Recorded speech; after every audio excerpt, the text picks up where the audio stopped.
PFI का इतिहास पता है और फिर भी समर्थन कर रहे हैं तो उनसे बड़ा देश का गद्दार कोई नहीं। और उन्हीं मुसलमानों को दिक्कत है पीएफआई बैन होने से, जिनको वहां से फंडिंग आती थी। हर संगठन पीएफआई जैसी संगठन केरल से ही उत्पन्न हुई है। कोई 5 साल के लिए बैन मत लगाइए। जब पाए गए हैं, दस्तावेज मिल गए हैं तो सीधा ठोकिए, बात खत्म। जहां जेएनयू में नारे लगते हैं भारत तेरे टुकड़े होंगे, इंशाअल्लाह इंशाअल्लाह, उसका नैया कुमार आज कांग्रेस में सर खड़ा होके भारत जोड़ो यात्रा करवा रहा है। अफजल हम शर्मिंदा है, तेरे कातिल जिया कौन था अफजल? आतंकवादी।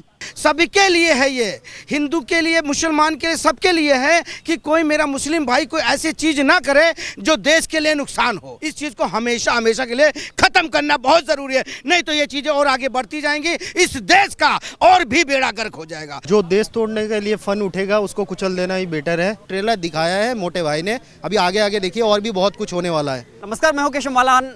पीएफआई पर 5 साल के लिए हिंदुस्तान के अंदर प्रतिबंध लगने के बाद अब एक नई मांग उठी है कि आरएसएस से तुलना करना और आरएसएस को बैन करने की मांग करना। सबसे पहले इसमें सांसद शफीकुर रहमान का बयान आता है और उन्होंने आरएसएस को बैन करने की मांग की है। बातचीत करते हैं। सर, क्या नाम है आपका? विभव कुमार पांडे।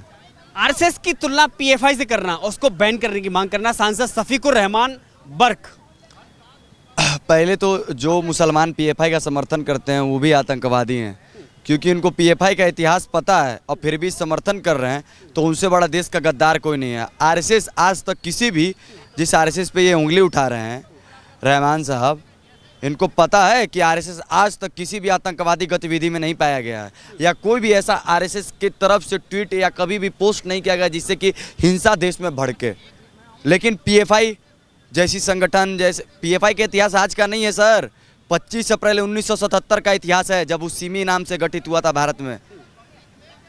और उसका फुल फॉर्म तो लोगों को पता होना चाहिए, अगर रहमान साहब को अब बताना हम जायज़ भी नहीं समझते हैं।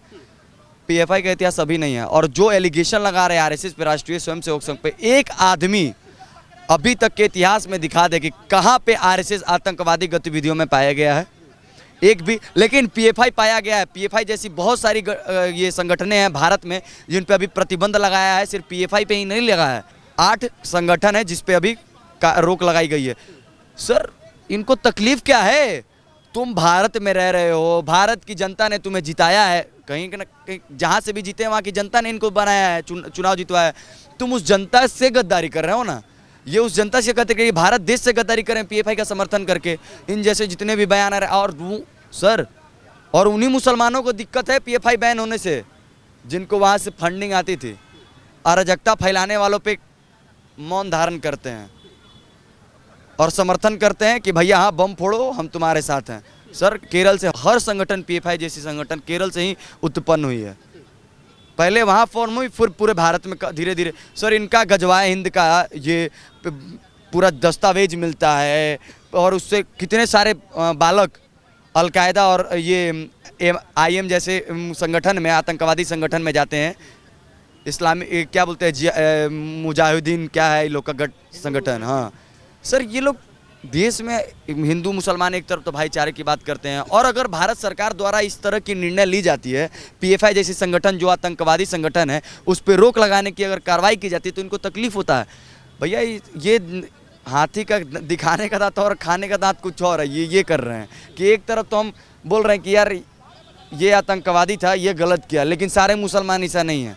और मन में सोच रहे हैं अरे यार इसको क्यों फांसी होगा, ये रहता तो अभी और इस्लाम को बढ़ावा दे। सर, पीएफआई का साफ साफ मेन एजेंडा था यहाँ से भारत के छात्रों को बरगलाना, आईएसआई जैसे संगठनों में, ये अलकायदा जैसे संगठनों में भेजना, पीएफआई जैसे संगठनों को ज्वाइन करवाना। सर, इनकी यहाँ पे ट्रेनिंग हब भी थी जहाँ पे ये बंदूकें चलाने का, बम फोड़ने का ट्रेनिंग देते थे। कहाँ से इनको इतनी फंडिंग आती है? कौन देते हैं देश के? सर, यही नेता, कुछ नेतागण हैं जो इन जैसों पीएफआई संगठनों को बजाते हैं। यही कहीं ना कहीं ये इनका भी योगदान है उसको फंडिंग करने में, उसको देश में आगे बढ़ावा देने में। सर, क्यों चाहिए पीएफआई, किस लिए? सर, सिमी जो संगठन थी जो 25 अप्रैल को बनती, उस पर बैन लगने के बाद 2006 में पीएफआई का गठन किया गया। उसके जगह पे स्टूडेंट यूनियन बना। पीएफआई के बाद बहुत सारी संगठनें बनी पीएफआई के थ्रू, जो छात्र संगठन। सर, यहाँ तक कि इन वुमेंस के लिए भी एक ये निकाल रखा है, विंग बना रखा है। जैसे कैसे बीजेपी में है भारतीय जनता पार्टी युवा मोर्चा है, भारतीय जनता पार्टी मजदूर संघ, सर इस तरह से ये इन्होंने विंग बांट रखा है।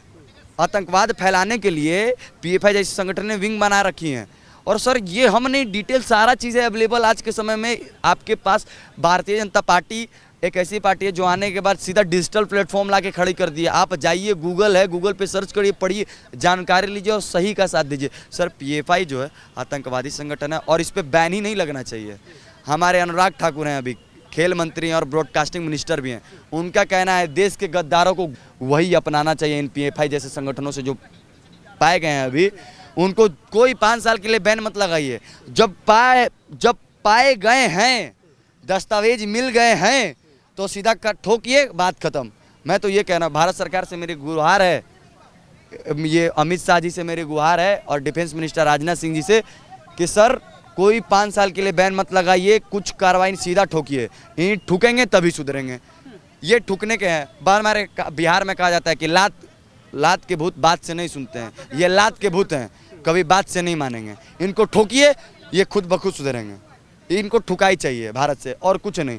और स्टूडेंट्स जो छात्र हैं भारत के, वो समझो ये पीएफआई जैसी संगठन का काम है। स्टूडेंट के नाम पे संगठन तो गठित होती है, लेकिन इस संगठन में युवा को भड़काया जाता है।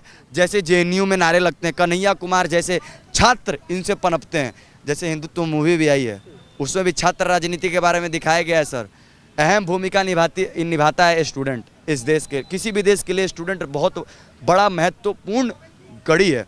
ये उस पे आहत कर रहे हैं, मत करने दो। स्टूडेंट्स जागो। जेएनयू जैसे देख लो, जेएनयू में 35% है। सर उदाहरण है अभी हमारे पास, जहाँ जेएनयू में नारे लगते हैं भारत तेरे टुकड़े होंगे, इंशाल्लाह उसका कन्हैया कुमार आज कांग्रेस में सर खड़ा होके भारत जोड़ो यात्रा करवा रहा है। एक तरफ तो उसने नारा लगाया था भारत तेरे टुकड़े होंगे और अफजल हम शर्मिंदा है तेरे कातिल जिया। कौन था अफजल? आतंकवादी जिसने बम फोड़ा है देश में। इसके लिए ये छात्र, इनके दिमाग में जो जिहादपन भरा गया है, ये कहीं ना कहीं पीएफआई जैसी संगठनों का काम है। और इस पे बैन लगना ही नहीं, बैन लगाना जरूरी नहीं है। लगता है कि देर की है सरकार ने बैन लगाने में। सर देखिए, पीएफआई 2006 में बनी थी, सरकार आई 2014 में, कार्रवाई करते करते सर 2022 आ गया। बैन लगाया है, इनके अब्बा जान भी चालू नहीं कर पाएंगे क्योंकि बीजेपी है सरकार में। बैन लगा 5 साल के लिए, ये सोच रहे 5 साल है हम कैसे भी बच जाएंगे निकल के। नहीं, बीजेपी सिर्फ बैन नहीं लगाई है। ये अगर सर अंदरूनी देखें, अगर थोड़ा सा दिमाग लगाएं तो सिर्फ बैन नहीं लगा रही है बीजेपी, ठोक रही है। और अच्छा है, और अब तो कह रहे हैं कि खुल के ठोके।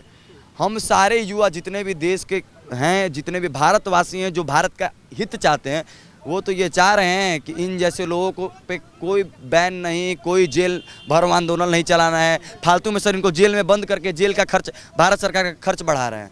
सर आज के आज पीएफआई जैसी संगठन पनपना बंद हो जाएंगे भारत में। मैं ये खुल के कह रहा हूँ, क्योंकि एक बार हमारे सिर्फ आर्मी और पुलिस को छोड़ा गया है।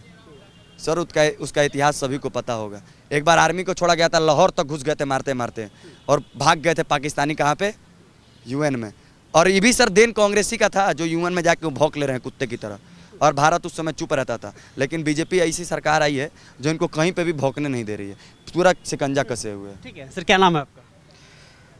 सर मेरा नाम अनिल राठौर है। क्या लग रहा है आपको? लग रहा है कि इससे पहले की सरकार ने, मोदी से पहले की सरकारों ने पीएफआई जैसे संगठन को दूध पिलाने का काम किया था? देखो, अगर किया नहीं होता तो ये चीज़ें पनपती कैसे? ठीक है, इस चीज़ों को पर देखो, ये चीज़ें हो तो जाती हैं, पर ये कुछ लोग ऐसे भी होते हैं जो उनको फैमिली वाले को नहीं मालूम होता, युवा जितने भी होते हैं ना, कि ये पीएफआई है क्या। बहुत लोग फैमिली वालों को पता नहीं है कि ये है क्या। जब उनका बच्चा कोई गलत काम कर रहा होता है, जब उनके साथ एक्शन होता है ना, तब वो सोचते हैं यार मेरा बच्चा किस लाइन में घुसा हुआ है। ठीक है ना। तो सब मिला के जो मोदी जी ने और ये क्या नाम है अपना जो अमित शाह जी ने जो किया है, ये देश के हित में किया है और बहुत बढ़िया किया हुआ है, बहुत अच्छा किया है। और इतना अच्छा नहीं किया, इतना अच्छा किया इसलिए किया कि अपने देश में कोई ऐसी भी गतिविधियां ना होए जो मतलब देश को नुकसान होए। सभी के लिए है ये, हिंदू के लिए, मुसलमान के लिए, सबके लिए है कि कोई मेरा मुस्लिम भाई कोई ऐसी चीज़ ना करे जो देश के लिए नुकसान हो और अपने आप को भी नुकसान में डाले। बिल्कुल ना करें, इन सब चीज़ों से दूर होए। और मैं तो कहता हूँ इसको अभी तो बैन किया, इस चीज़ को हमेशा हमेशा के लिए ख़त्म करना बहुत ज़रूरी है, नहीं तो ये चीज़ें और आगे बढ़ती जाएंगी, इस देश का और भी बेड़ा गर्क हो जाएगा अगर इस चीज़ को जल्द से नहीं ख़त्म किया गया। सांसद शफीकुर रहमान बर्क जैसे व्यक्ति के पेट में दर्द होना शुरू हो गया है और उन्होंने कहा है कि आरएसएस पे भी बैन करना चाहिए। देखो इन लोग क्या है ना, आरएसएस जो चीज़ है उसको समझना बहुत ज़रूरी है कि अगर कोई चीज़ हो रही है तो हमारे लोगों में ही क्यों हो रही है। मैं बुरा नहीं कह रहा हूँ, मैं बुरा